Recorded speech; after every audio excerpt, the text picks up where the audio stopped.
আবারও ইউরোপে ফিরতে যাচ্ছেন নেইমার জুনিয়র। বিষয়টি শুনতে অবিশ্বাস্য মনে হলেও ঠিক এমনটাই জানিয়েছে ইউরোপের একাধিক গণমাধ্যম। আগামী ডিসেম্বরে সান্তোসের সঙ্গে চলমান চুক্তি শেষ হবে নেইমার জুনিয়রের। এরপর আবার ইউরোপীয় ফুটবলে নিজের নাম জড়াতে যাচ্ছেন ব্রাজিলিয়ান এই তারকা।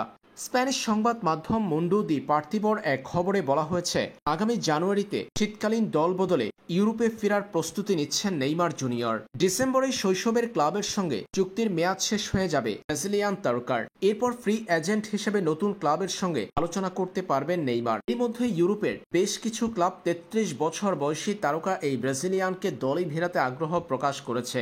সেই তালিকায় আছে ইটালির সেরিয়ার ২ শীর্ষ ক্লাব। নেইমারের প্রতিনিধি দল এরই মধ্যে ইউরোপের শীর্ষ ক্লাবগুলোর সঙ্গে আবারও আলোচনা শুরু করেছে, যার বরাত দিয়ে দল বদলের বিশ্বস্ত সূত্রে ইটালিয়ান সাংবাদিক ফাব্রিজিও রোমানো তার প্রতিবেদনে জানিয়েছে, নেইমারকে দলে পেতে আগ্রহী ইউরোপের ২ জায়ান্ট ইন্টার মিলান এবং নাপোলি। ইটালিয়ান সেরিয়ার এই ২ জায়ান্ট ক্লাব গত গ্রীষ্মে নেইমারকে দলে ফেরানো প্রসঙ্গে না করলেও তারা এখন আবার বিষয়টি পুনর্বিবেচনা করছে। ঠিক এমনটাই উল্লেখ করেছেন ফাব্রিজিও রোমানো। জানা গেছে, নেইমারের এজেন্টের সঙ্গে নাকি ২ ক্লাবের এর মধ্যে কয়েক দফায় আলোচনা হয়েছে। আলোচনা ফলপ্রসূ হয়েছে বলেও মন্তব্য করেছেন ফাব্রিজিও রোমান। যেটা চলমান থাকলে ৩৩ বছর বয়সী তারকা এই ব্রাজিলিয়ানের জন্য ইউরোপের দরজা আবারও খুলে যেতে পারে।